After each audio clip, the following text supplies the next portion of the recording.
Yeah. So we back at the second part of this video about commitment. Now we're going through the second point left, and we're gonna go to the third part. The second point is about avoid all forms of infidelity. We need to avoid all forms of infidelity. And we're going to know how we should avoid all forms of infidelity. Remember that the infidelity starts in our brain. I did to say in our thinking ability. When we are making up ideas and so on, we having a daydreaming about a man or a woman who is not our mate. So is where infidelity starts. So mentally maybe can be only a quality or a trait of something that we detect to someone and we said, I would like this to my husband or to my wife. And we can make of it a big scenario in a way that we are feeling like our life now or our relationship or our family or couple cycle is worthless without such a thing. Instead, if we take time to seriously meditate, it's nothing than what we will be expected from. So please, it is better to avoid to keep on looking for a certain person who is not our mate and try to imagine having some passion with it. That's not good, because that's going to show that even though we cannot say that openly, but it shows that we already started to deviate from our commitment. So this can even somehow lead to a divorce, especially if we went through some intercourse with someone who is not our mate, and they see the feeling of the other. Exchange the case. If it was your mate who did it, vice versa, how will you feel? What will be the feeling in your heart? Of course, it's going to be so devastated. The pain that you will feel. So the same, guys, when we are tending to do something improper, which is going to hurt our mate's feeling.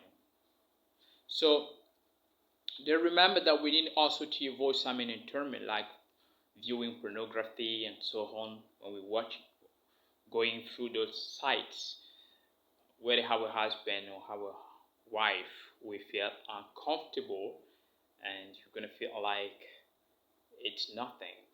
She or he is nothing to you. So let's be careful. So to maintain your commitment to your marriage, you need to make a solemn pledge not to view pornography or to go to different places where it won't be good without the presence of your mate. Be alone and be together. Despite what many may say, you need to keep in mind that smart people in the world and doctors said that pornography is a poison to a marriage.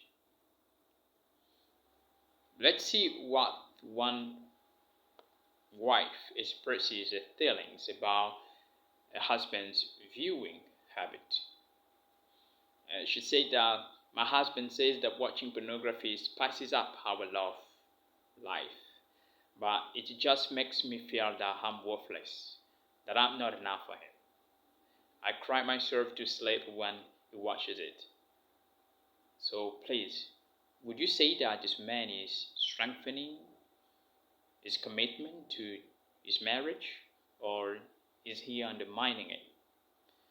Do you think that he is making it easier for his wife to remain committed to the marriage? Is he treating her as his closest friend? This could be versa if it is a case of a woman against her husband.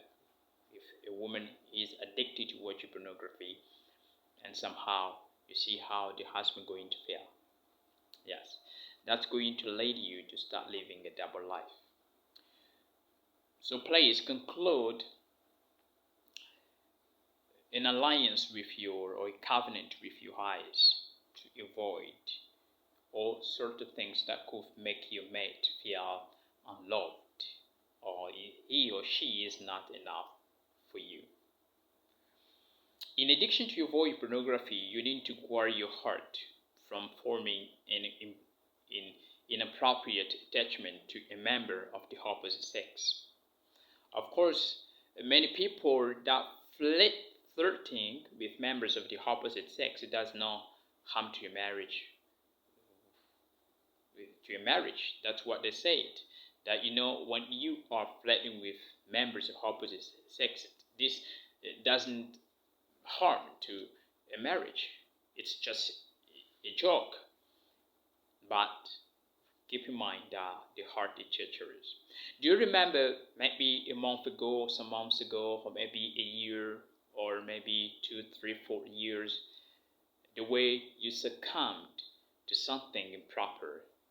It was unbelievable. You said, how come that I should fall on this? Yeah, maybe you can make a relapse on something. So this goes the same. Please never have a deep confidence to your own heart. When you do expose yourself to danger, it doesn't mean that you are a robot. All of us are imperfect human beings. It is better to avoid any contact to anything which could lead us to become unfaithful to our mate. What we're going to do is that if you find yourself attracted to someone other than your mate, you need to limit your contact with that one to only what is necessary and keep all encounters, on a purely professional level. And do not focus on ways in which you think that this person is superior to your mate. No. Instead, focus on your mate's positive qualities. So, record the reasons why you fell in love with your mate. Ask yourself, has my mate really lost these qualities, or have I become blind to them? Maybe it's you who became blind to your mate's qualities. So it's better that you may go through a personal checkup that's going to help you to readjust your way of thinking or viewing things. But suppose that if your mate really has lost these qualities, what should you do? We're going to come to this topic next time. We're going to talk about it. Let's put it within the hyphen. So, moving, we need to take the initiative. Notice that the initiative is that we need to avoid any contact which could lead us to fall to our commitment. So need to say, if we're going to fall short to that commitment, in the sense that we're going to hurt the feeling of our mate, that won't be good. So what is better to do? Of course, we should be willing to work hard to make things succeed. Our wife or our husband isn't our enemy. Mainly we tend to feel like my husband is my enemy, or my wife, when after spending maybe 4 years, 5, and a lot of years, we came to know each other, behavior. So I know that this is the defective point to my wife's side or my husband's side, and we start thinking like, or feeling like, are we supposed not to get married with him?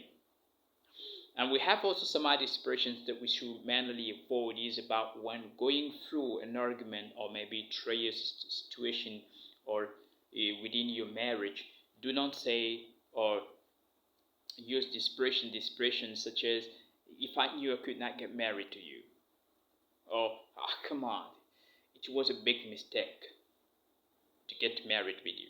You see, those words are not comforting instead are discouraging. It's going to be stuck in the mind of your mate, and it's going to take years in order that she may take them away, or he may take those words away from his mind. So better to stay so calm and to learn what to say and how to say it. And something has to keep in mind is this: when you are doing your courtship or you are fiancé, remember that you need to make sure of what is truly important for both.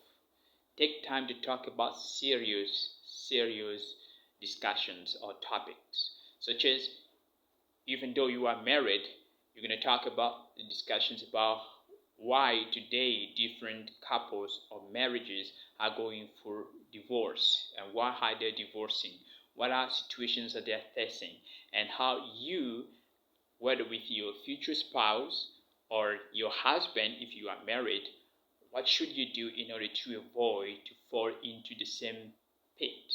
Well, so by doing the best possible to go over and open your heart, talk heart to heart, this is going to help you in order to avoid serious problems that are going to happen or within your marriage, or maybe issues that are going to be raised within your marriage, and you're going to know exactly what you're going to do in order to solve any problem or any situation else that's going to happen. Why? Because you are willing and you are taking time to talk over serious topics about marriage, and then you are going to be so committed and you're going to be more than a friend.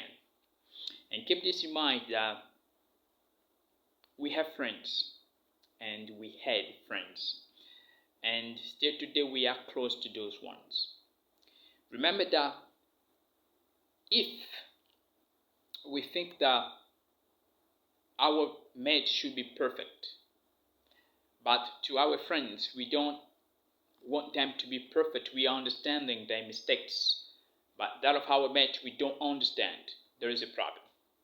It means that we are selfish and we are hypocrite.